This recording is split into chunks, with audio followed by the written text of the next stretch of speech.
Magprito tayo ng isdang tulingan guys, sariwang sariwa. 1 kilo at kalahati ito guys, yung ulo ginawa kong tinula. Nilagyan ko na ng asin ang isda guys para sinimulan ko ng prituhin. Magandang lutuin ang malaking isda guys kasi walang masyadong tinik.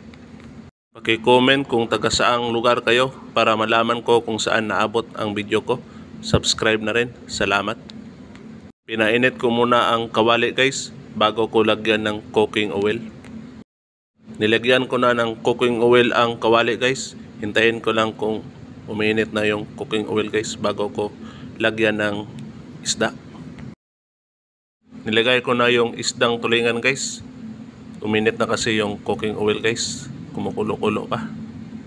Simpleng pagprito ng isda guys. Asin lang at saka cooking oil. Binaliktad ko na yung isda guys. Manghiwa lang muna ang nilagay ko sa kawali guys kasi hindi kasya. Madali lang itong maluto guys. Hintay ka lang ng ilang minuto.